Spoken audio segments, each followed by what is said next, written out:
भगवान विष्णु मंगलम गरुड़ध्वजा मंगलम पुंडरीकाक्षाय मंगलाय तनोहरि।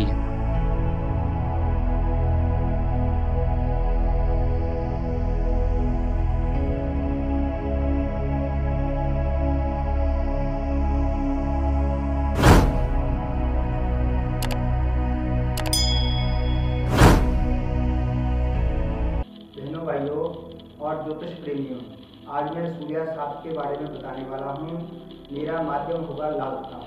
जो लोग प्राशरी जानते हैं, लाल किताब नहीं जानते, या लाल किताब जानते हैं प्राशरी नहीं जानते, वो केवल दोनों तरीकों से देखने शुरू कर देते हैं तेरे को, और इसलिए उनको मुश्किल आती है।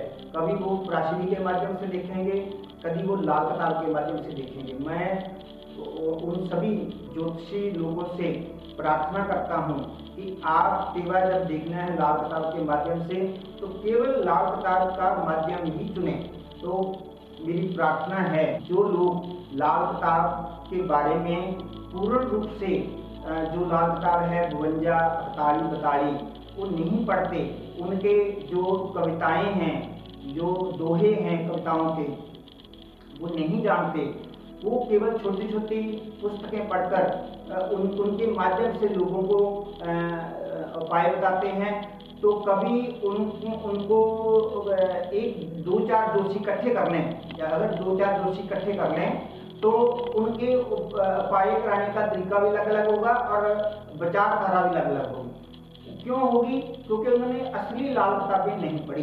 केवल छोटी छोटी मार्केट के अंदर जो पुस्तकें आती हैं या नेट पर जो छोटा प्रोग्राम आता है, वो देख करके इस तरह सोचने लग जाते हैं। मैं उनसे सबसे प्रार्थना करता हूँ कि लोगों की भलाई के लिए और अपनी भलाई के लिए जो उपाय कराने हैं, केवल पढ़ करके, दोहों को पढ़ करके ही निकालें। तो ऐसा समय जरूर लगता है इन चीज़ों को समझने के लिए, लेकिन उपाय जो होंगे अचूक होंगे। इसलिए आज मैं सूर्य शास्त्र के बारे में बताने लगा हूँ। मैं सबसे पहले प्रार्थना कर दूं कि मैं बहुत बड़ा ज्ञानी नहीं हूँ, आप जैसा ही हूँ। मैं उन गुरुओं का धन्यवाद करना चाहता हूँ जिनसे मैंने ये लाल किताब सीखी है, साथ में प्राशरी भी डूंघाई में बिल्कुल गहराई से सीखी है। तो होता क्या है कि जो विद्यार्थी लाल किताब के माध्यम से उनको सीखना चाहते हैं, उनको कुछ सिखाने वाला नहीं मिलता। यदि सिखाने वाला मिलता है तो महंगा मिलता है। वो क्या करते हैं कि लाल किताब को जो छोटी छोटी पुस्तकें बाजार में मिलती हैं, उनको पढ़ करके अपना गुजारा करते हैं, जिससे उनको समझ नहीं लगती कि मैं उपाय जो है ठीक वाले कराऊं या और कोई कराऊं। 8-10 उपाय होते हैं उसके अंदर, उनको समझ नहीं लगती, क्योंकि उपाय उसके अंदर जो टेक होते हैं, उनको 1-2 उपाय कराने चाहिए हमें, ज़्यादा नहीं। 7-8 दिए होते हैं, फिर उनको समझ नहीं लगती कि 7-8 में से मैं क्या चुनूं। तो 7-8 में से जब नहीं पता चलता तो सारे लिख देते हैं। तो प्रार्थना है, इनके अंदर उपाय होते ही नहीं। कई बार लाल किताब के अंदर उपाय जो है ज़्यादातर हमारे पारिवारिक संबंध जो हैं, चाचा ताऊ, भाई बहन, पिता और समाज, उनके साथ अच्छा रिलेशन बनाने से भी हमारे उपाय हो जाते हैं। तो मैं अब इसको ज़्यादा डिटेल में नहीं जाता, तो मैं शुरू करने लगा हूँ सूर्य शास्त्र के बारे में। तो पहला दोहा है इसका, कार्तिक सूर्य साथ में आया, सोने से घर मिट्टी पाया। कार्तिक मास को समझते हैं हम, मैं हिंदी में इसलिए बोल रहा हूँ ताकि पूरे भारत में मेरी आवाज जाए। कार्तिक मास का अर्थ होता है कत्ते का मास, जिसको हम हिंदी में कार्तिक मास कहते हैं। कार्तिक मास में जब सूर्य होता है वो 7वें भाव में आ जाता है। तो इसने कहा है कि जिस व्यक्ति का कार्तिक मास में जन्म हुआ होगा, अर्थात 7वें भाव में सूर्य होगा, तो उस व्यक्ति के घर में जितना भी जी चाहे तानु हो, धीरे धीरे करके वह मिट्टी होने लगता है। कार्तिक सूर्य साथ में आया, कार्तिक मतलब जन्म हुआ, उसका व्यक्ति का जन्म हुआ। सोने से यानी अर्थात सोना था, उसके घर में तानु दौलत सब कुछ था, वो सब कुछ मिट्टी हो गया। ये पहली लाइन का अर्थ है। पहली की आगे की दूसरी लाइन देता हूँ साथ में। जन्म वक्त थे लाख हजारी, अर्थात लाख हजारी का मतलब घर में तान दौलत करोड़ों में थी। लाख हजारी मतलब लाखों रुपया था घर में। जब उस जातक का जन्म हुआ उससे पहले उसके माता पिता के पास करोड़ों रुपया था, या अपने अपने समय के मुताबिक वे तनाजा थे। बोलते बोलते पूंछ बहारी, देखते देखते, बोलते बोलते मतलब देखते देखते, जैसे जैसे जातक बड़ा होता है उसके घर में पूंछ बहारी जो धन दौलत होती है धीरे धीरे खत्म होने लगती है, खत्म होने लगती है, कम होने लगती है। कृपया इस पहले की ओर ध्यान दें। ना तन रहे, तन नहीं रहता घर में, तनाड्या हो, यानी व्यक्ति जो है ना तन वाला रहता है ना अमीर रहता है। ना गुल रहे ना गुलजार रहे, ना फूल रहे, गुल मैंने फूल, गुलजार मैंने बगीचा, ना बगीचा रहे घर में। अर्थात इसका ये नहीं लेना है कि घर में फुलवारी नहीं रहती, ऐसा अर्थ नहीं है। इसका अर्थ है घर में जो खुशियां थी वो नहीं, सब माल व जान बर्बाद हो, अर्थात जो धन दौलत था वह तो बर्बाद हो ही गया। जान माल जो घर के व्यक्ति थे उनकी भी कई बार ज्यादा मौतें होने लगती हैं, परिवार मेंबर कम होने लगते हैं। बुध का नाम वह साथ हो, कि ऐसा कब होता है, ऐसा नहीं कह देना देख करके सूर्य साथ है कि उनके घर में मौतें हो गई उतना, ऐसा नहीं है ना। अगर बुध का साथ है मतलब बुध साथ में बैठा है या बुध पहले घर में बैठा है तो फिर ये सूर्य ऐसा नहीं करता। उसने शर्त लगा दी साथ में कि अगर बुध साथ ना हो तो ऐसा होता है। इसलिए ध्यान रहे कि आप जब दिवा देखते हैं बुध साथ में बैठा है, जब पहले घर में बैठा है तो आप कहेंगे आपके घर में मौतें हो गई, या आप तनाजा नहीं रहे हो कि नहीं हमारे पास तो पहले से ज्यादा पैसा आ गया, तो आपकी वाणी गलत हो जाए। इसलिए कि इस ग्रामर को, जो लाल किताब की ग्रामर है, इसको जरूर सीखें साथ साथ में। पैरा नंबर 3, घर पहले के खाली होते। इस लाइन का अर्थ है कि जब अगर साथ में घर में सूर्य है तो पहला घर खाली हो, सातवां फौरन सोया।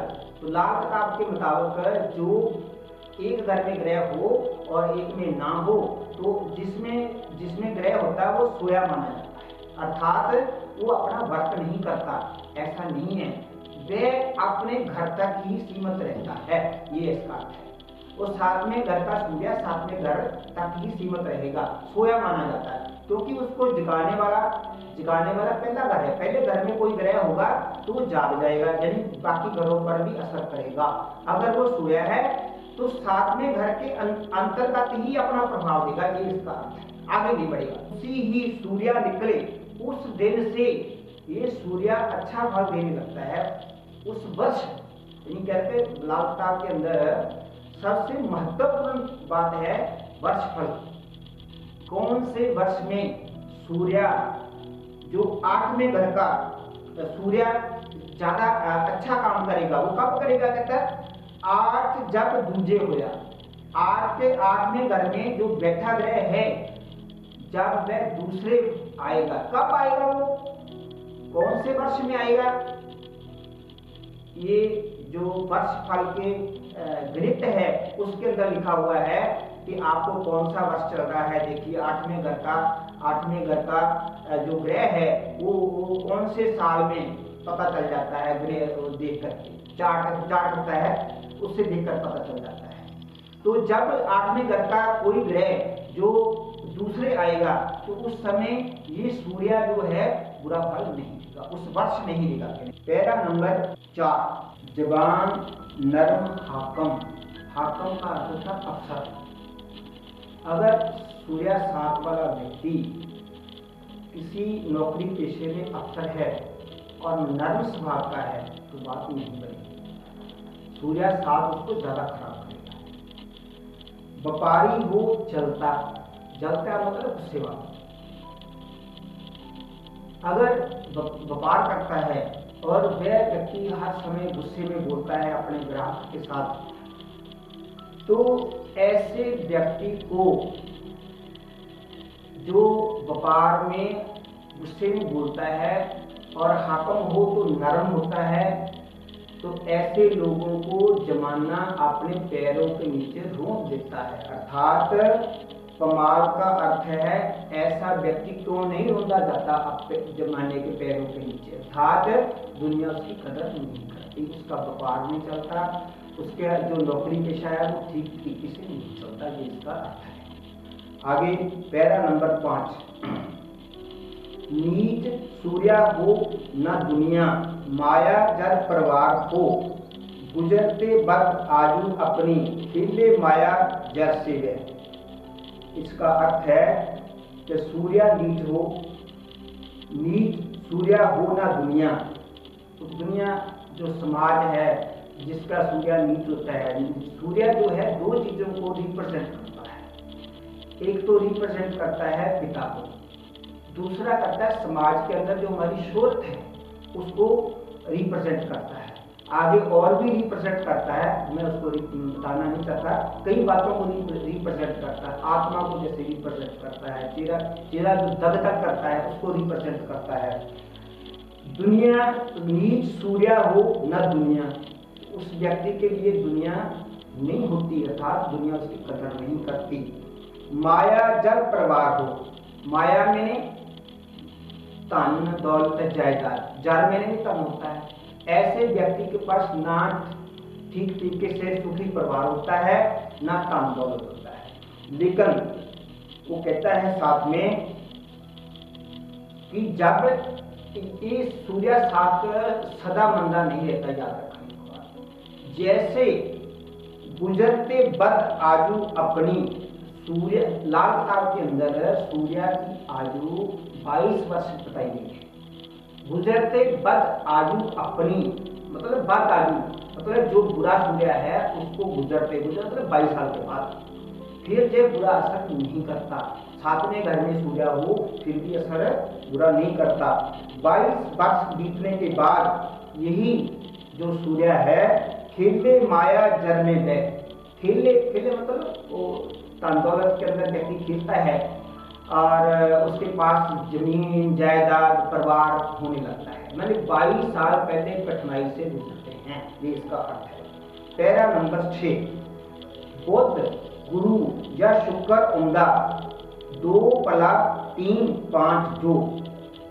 कहता है जिस व्यक्ति के कुंडली में सूर्य 7 में है उसका बुध अच्छा है, अच्छे घरों में बैठा है, गुरु अच्छे घरों में बैठा है, शुक्र अच्छे घरों में, उम्दा भी नहीं होता अच्छा, गुड अच्छा, अच्छे घरों में बैठा है, और दूसरा घर भी अच्छा है, पला है, पला मतलब गुड है, तीसरा भी घर अच्छा है और 5वां भी अच्छा है।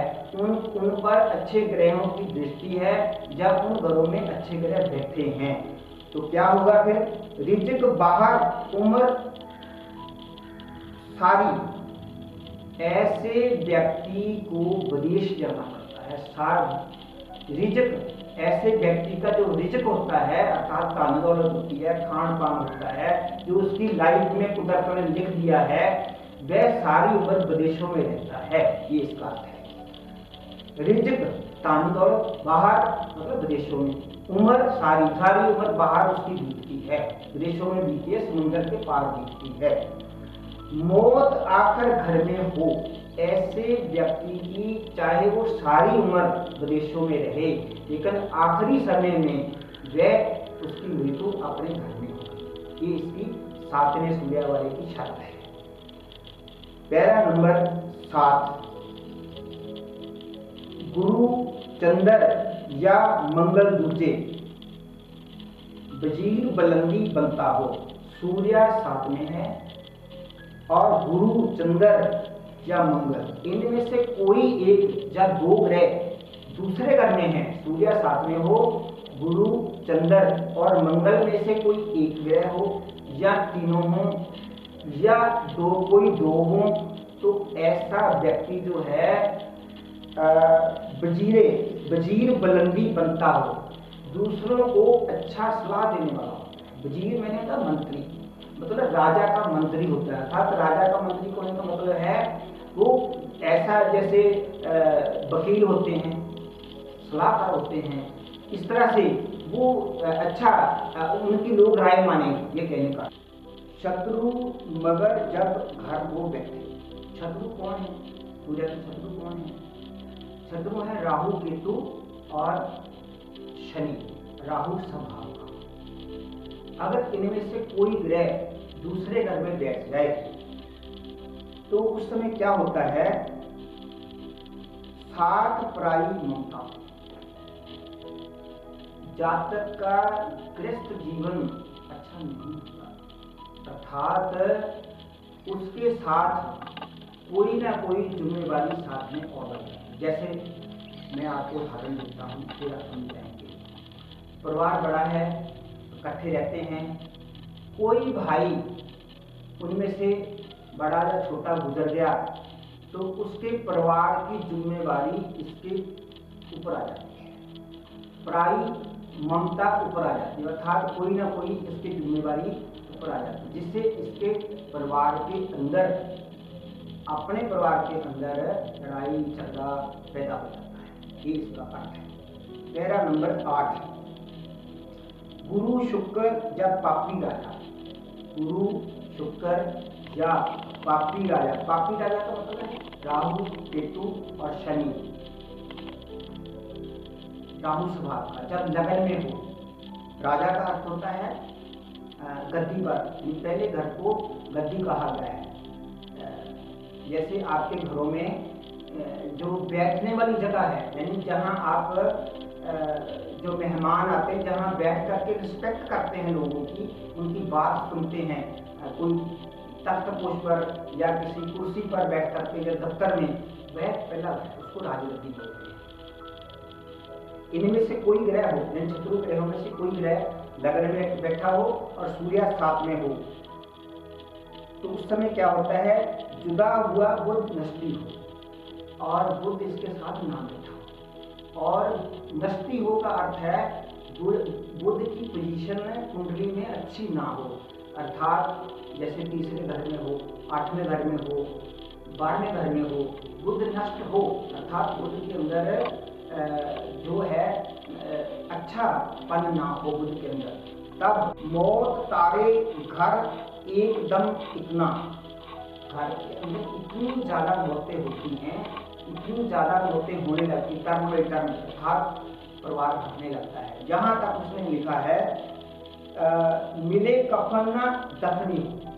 कई बार इतनी ज्यादा मौतें होने लगती हैं, इधर से मौत हो गई, उधर से मौत हो गई। कई लोगों को दफनाने के लिए, अर्थात जो कफन उन पर डाला जाता है वो उनको नसीब नहीं होता। पैरा नंबर 9, गुरु मंगल उस घर से भागे, शुक्र रहे ना चंद्र जागे। जिस व्यक्ति का सूर्य साथ खराब होता है, ऊपर हम कंडीशन बता देते हैं, तो उसका गुरु जो होता है मंगल होता है और शुक्र होता है, चंद्र होता है, वो सब ग्रह खराब होते हैं। ये इसका अर्थ है। पापी ग्रह भी गिने अभागे। जो पापी ग्रह हैं, पापी ग्रह कौन है? राहु केतु शनि, राहु स्वभाव का, ये भी अच्छा फल नहीं देते। अर्थात जब सूर्य जो है उसकी पोजीशन अच्छी नहीं होती 7वें घर में, तो बृहस्पति, शुक्र, चंद्र, ये मंगल, सारे ग्रह और राहु केतु और शनि भी सब मंदे हो जाते हैं। कब अच्छे होंगे? मिली मदद बुध साथ ही जागे। ये सो जाते हैं, अर्थात अपना अच्छा फल नहीं देते, बुरा फल देते हैं। जब इनको मिले मदद, मिली मतलब जब इनको बुध का साथ मिलता है। बुध का साथ कब मिलता है? जब बुध साथ में बैठा हो या बुध लगन में हो, तभी साथ मिलेगा इसको। या बुध अच्छी पोजीशन में हो, इन पर दृष्टि डाल रहा हो, तो फिर ये जितने ग्रह हैं ये सोए पड़े होते हैं, अर्थात अपना अच्छा फल नहीं देते। सारे के सारे ग्रह अच्छा फल देने लगते हैं। ये 9 पैरे थे टोटल, जो मैंने लाल किताब, कताई, बताई और 52 से लिए हैं। और अब मैं आपको संक्षेप में इसको बताऊंगा कि इसका सार क्या निकला। क्योंकि लोगों की विचारधारा है, मैंने कई लोगों से, मेरे को फ़ोन आए पहले कि आप हमें मसाला दो, ये लंबा चौड़ा लेक्चर ना हो। ये लंबा चौड़ा लेक्चर समझेंगे करेंगे तभी आपको शॉर्टकट समझ लगेगी। अब मेन इसका मुद्दा क्या निकला है, सूर्या 7 वाले को अपाय नहीं करना चाहिए। अगर मंगल, बृहस्पति, इनमें से कोई, चंद्र, इनमें से कोई एक ग्रह दूसरे घर में हो तो उसको 7वें घर का उपाय नहीं करना। ऐसे ही इनके जितने मैंने बताई हैं सारी बातें आप ध्यानपूर्वक देखिए, संक्षेप में आ जाएगा सारा कुछ। अब मैं इसका उपाय बताता हूँ, यदि नहीं समझ चलती, मान लो फिर नहीं समझ चलती। वैसे तो उन ग्रहों को ठीक करो साथ में, जो ग्रह इसने बताए हैं दोहे के अंदर कि ये ग्रह अगर ठीक कर लिए जाएं तो सूर्य साथ ठीक हो जाएगा। जैसे बुध, खास करके बुध का।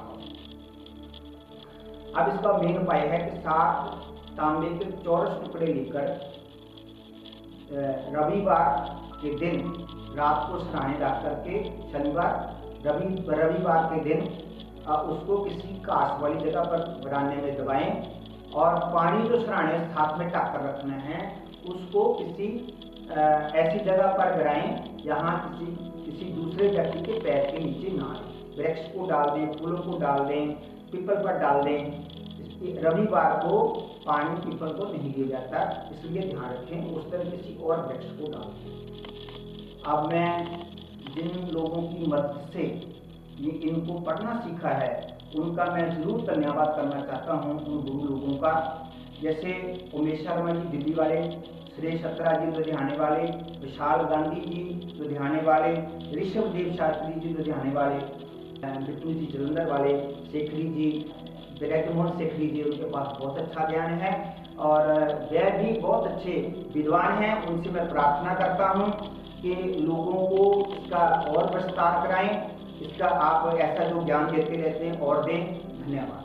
ये डेमो है। अगर आप लाल किताब की जानकारी विस्तार पूर्वक लेना चाहते हैं तो आप हमसे संपर्क करें। आपको पूरी लाल किताब ज्योतिष कोर्स की पूरी वीडियो भेज दी जाएगी। हमारे मोबाइल नंबर पे संपर्क करें। अगर आप किसी तरह की समस्या से परेशान है तो पंडित सोमनाथ गोपाल जी से संपर्क करें।